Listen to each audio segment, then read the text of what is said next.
Well, I want to welcome everybody to NukeWatch and introduce you to your member control panel. Now, if you are a current member, you're probably seeing things change pretty dramatically in here from what it used to be.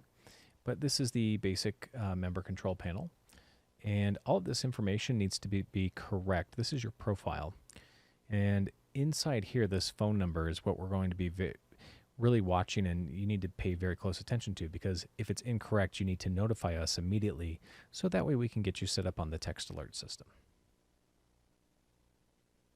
The first thing you're going to see is this stay alert information. We will post updated information throughout here as necessary. Currently, you're watching the control panel walkthrough. And then, of course, this is the promotional video, which helps to educate people a little bit on why they need to have the text alert system. Now, you can share this with your friends and family so that way they know the benefits to having the alert system available on their phones. Next is going to be the nuclear preparedness videos. These will come and go. They are not recorded by us. They are pulled from YouTube in order to kind of show you how to prepare for a nuclear attack if necessary. So sometimes these will come and go. These will be here, and then they might change out depending on if we decide that it needs to be updated. The next thing you have here is the nuclear fallout maps.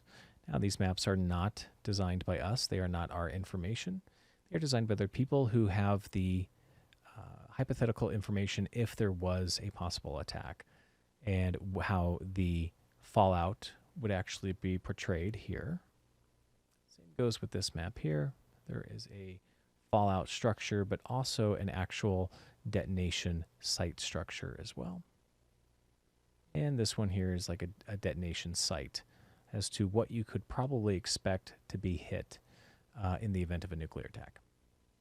Now, of course, there's more maps down here that I won't get into, but you can look at those and print those out if you need to, or save those to your phone. It doesn't matter. Like I said, these are not designed by us. These are pulled from other sources as well. We have these state maps here in the next tab. In this section, you just find your state that you need to print out. You can go to the link that's in here. We link directly to the US Atlas website, and you can just print the actual roadmap that you need for your state.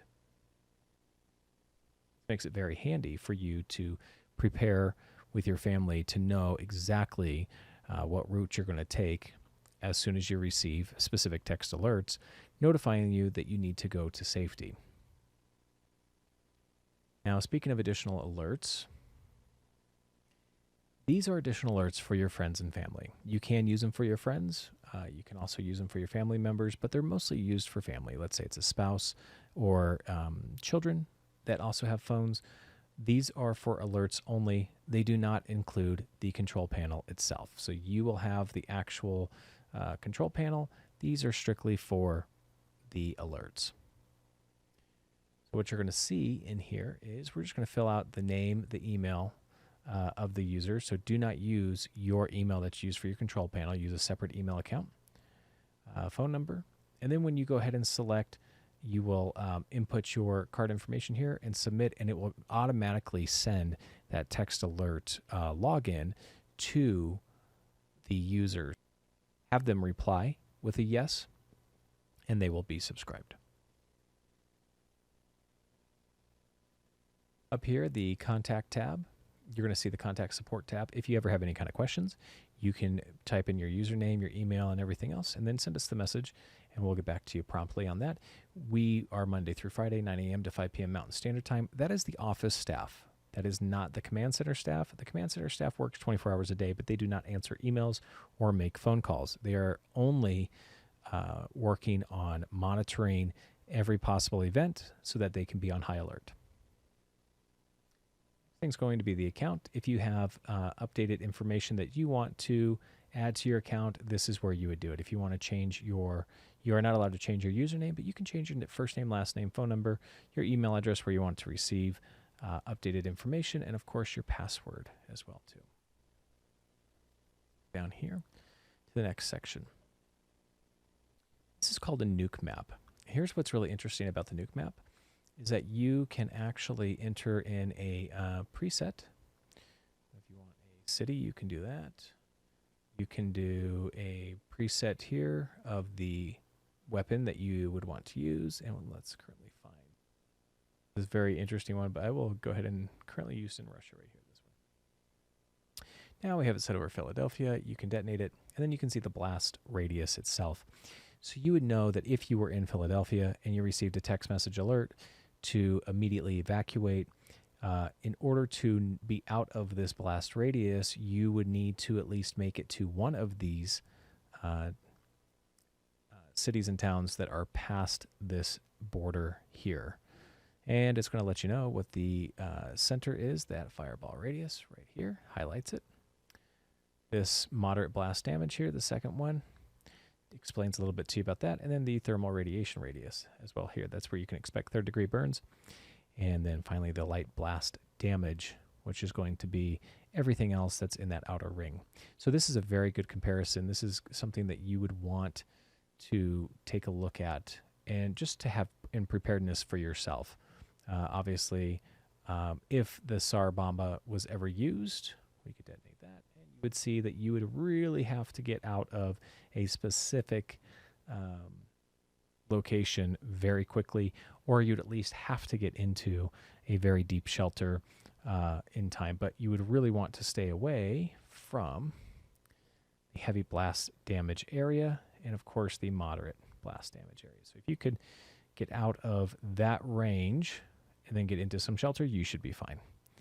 You will be experiencing this here, this on the SAR bomba. This is a very big thing, is that you will receive the third-degree burns based on that radius alone. That is a huge radius there. But it just gives you a very interesting perspective on how to look at things, and that's why this is very important in your preparation and planning. Now, the next thing we're going to look at is the prepper videos here, which comes down into this next tab. We have a nice set of them. They're all found on YouTube, but you can go up to some of these very famous prepper videos and watch all updated information. These are updated every day to every other day to give you some latest information when it comes to regards to prepping. Now, the shelter videos are a shelter survival series. These will also be updated, but not every day. You will see a few of these just kind of pop in every now and then, but definitely watch some of these because they are very beneficial on how to take shelter during nuclear attack or afterwards, surviving if you need to outside of the commonalities of society. You also have the food and water survival. A lot of these things are going to be tips on how to obtain food, how to store food, how to filter water, how to find water. There's a lot of things that are involved in this, and you'll see a lot of these update as well. Of course, we also have ham radio tips and information, little crash courses on how to be involved in that. You have to remember that ham radios are going to be very useful when nuclear attack happens. But it would be beneficial to know how to use a ham radio in order to, as you travel, be able to communicate with other people who are also out there looking to connect with people. So this is currently the setup of the member control panel. If you have any questions, please let us know. You can always directly contact us in the contact tab under your control panel.